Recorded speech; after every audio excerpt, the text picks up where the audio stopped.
Hey everyone! I am back with a new video, and this is going to be a real-time sketchbook drawing featuring the goodies I received from my Secret Santa.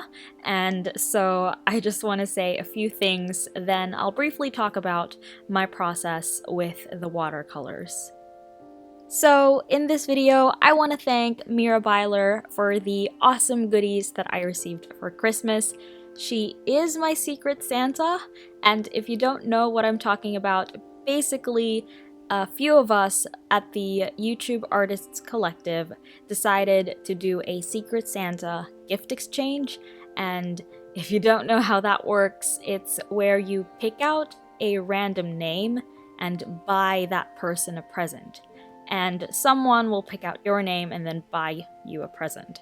And it was actually all very digital in terms of picking out the name. So major thanks to Amanda for organizing it, and so Mira ended up picking my name, and she sent me a bunch of things. So I just wanted to show my gratitude and that I super appreciate the goodies she sent me. For example, she sent me mini prints of her artworks, which are amazing by the way, and really good quality as well. So if you don't know who Mira Byler is, definitely check out her work. I will link her shop in the description, which at the moment is closed, but to anyone watching this in the future, definitely check out her shop as well. Although I'm sure you guys have already seen her art and her videos, but just in case you haven't, I'll leave a link in the description box and on screen as well. And she also sent me magnets with her artworks printed on them, and oh my gosh, they are literally perfect for my workspace. I don't think I've mentioned it yet, but my family and I actually moved houses way back in June, and my workspace looks so bare. It's already been months, but it still looks like I haven't settled in.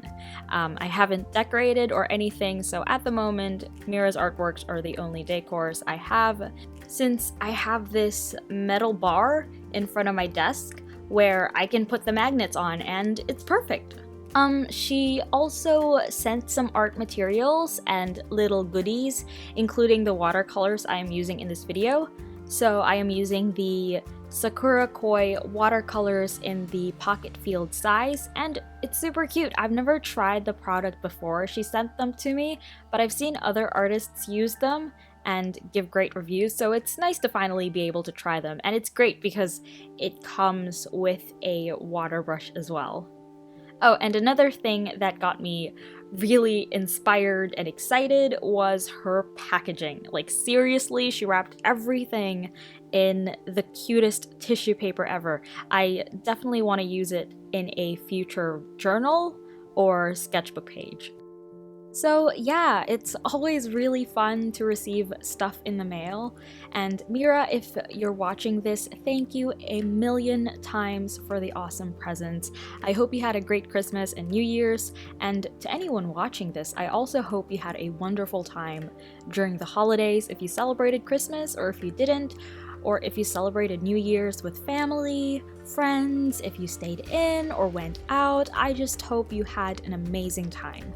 And if you received any presents or if you got yourself something for the holidays, share them in the comments below. Like, did you get a new art material that you're enjoying at the moment and something that's gotten you really excited? I'd love to know. Also, I'm super curious about your New Year's resolutions, which can be art related or something personal or something related to health or something related to work. I don't know. Feel free to share those down below as well. Like, I have my own list of resolutions, and there's so many of them, but I decided to focus on what I feel like is on the top of my list. I really want to improve drawing backgrounds this year. I've kind of started doing backgrounds in 2016, especially when I joined the YouTube Artists Collective, so I feel like that's pushed me to incorporate backgrounds in my artworks. And this year, I really want to dedicate more time into it. So I want to practice drawing landscapes and buildings, rooms, or like a setting, stuff like that. I mean, Backgrounds really help set a scene and to tell a story, which I want in my artworks as well. Plus, I've also seen other artists create those landscape studies, and it's just very inspirational. I want to do it as well. I've seen them do it with paint, something like gouache or acrylics, so I think I want to use it with gouache as well, or maybe watercolors. I still need to work out a plan as to how I'm actually going to achieve this goal of improving backgrounds. I feel like I made a video at the beginning of 2016 stating how I wanted to get into gouache, and as we can see now, it didn't really pan out well.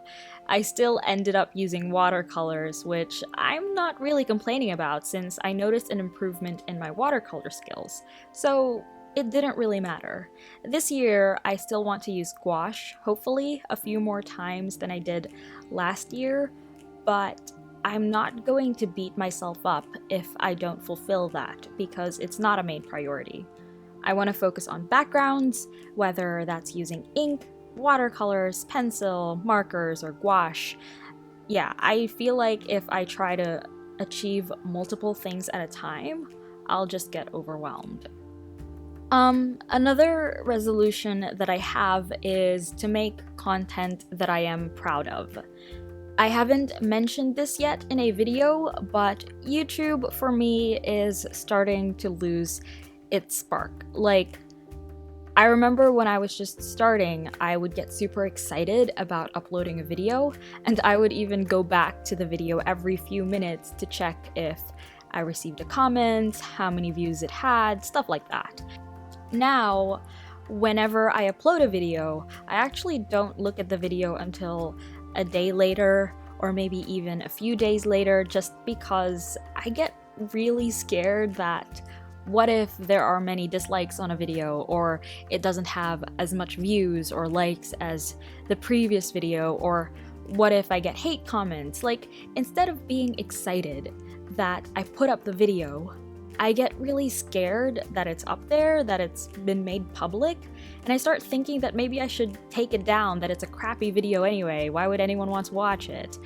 And I realized that I was feeling all those things because I myself wasn't happy with the video I was putting up. I mean, I was glad because I ticked it off my to-do list, but I put it up there because I felt like it had to be up there. Honestly, it felt like I was just completing a chore every time I put up a video, and as far as I know, it shouldn't feel like a chore. So this year, I really want to find that spark with YouTube. I want to enjoy the process of making videos because that's one of the reasons why I started YouTube. I really found it as a creative outlet. If I had just wanted to share my art, then I could have just posted photos of my art on my blog or something. But I didn't just want to share it. I actually had fun making videos back then, so I want to focus on creating content that I will get excited to share. I don't think I'll ever stop worrying about the number of views or likes or comments on my videos though, but I feel like as long as I am enjoying doing this, I can get past whether or not a video doesn't have as many views as my previous video, or something like that. And I always have to remind myself that you guys are super sweet and always so supportive, and as cheesy as it sounds whenever I read comments about how you're proud that you improved with your art, or that you have a personal project you're working on, or that you find my videos helpful, it really makes me realize how I'm letting insecurities stop me from doing what I actually enjoy doing. And I don't think I say it enough, but thank you so much for the positive feedback and all the love. It truly warms my heart. And with that said, I do hope that this is a resolution I stick to, because I definitely don't want to stop making videos just yet.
So now I'll just briefly explain my process with watercolors.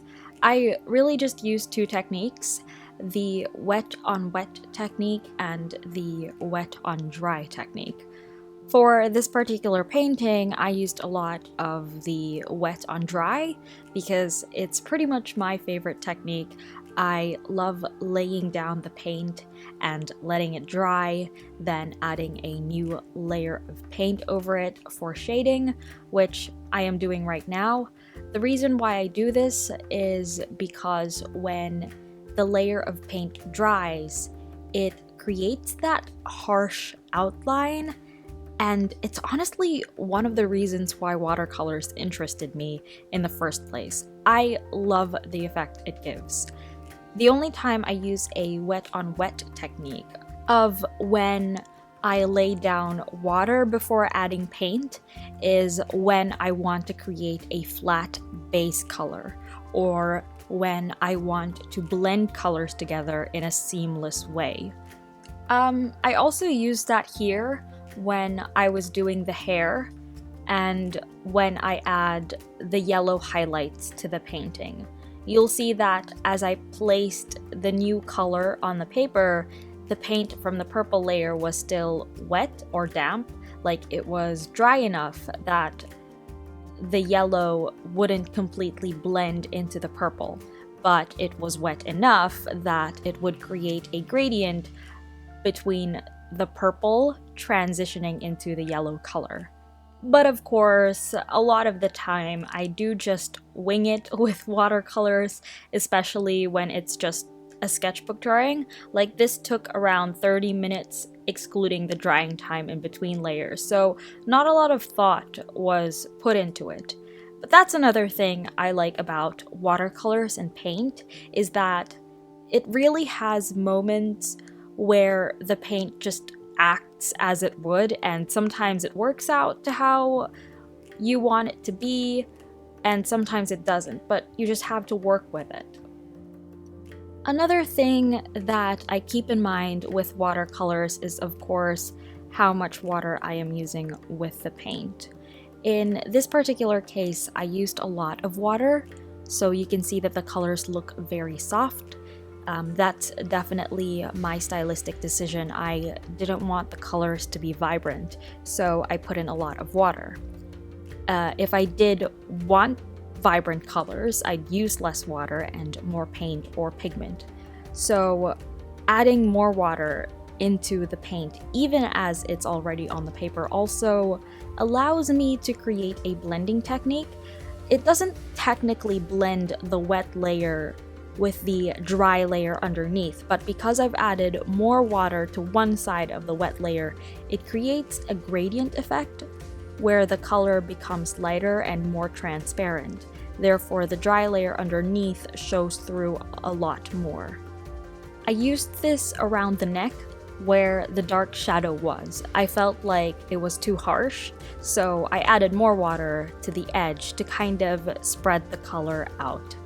And that's basically it. Once everything has dried, I move on to adding the final touch with my Daizo Brush Pen.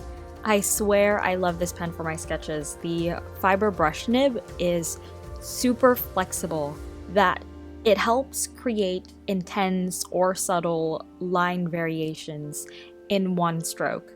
It does take some time to get the hang of, but I can definitely see why other artists have been raving about brush pens. I mean, I'm one of them now. Watching their reviews and videos have convinced me to try brush pens, and it's one of the best things to happen in my art, so yeah. That is pretty much it.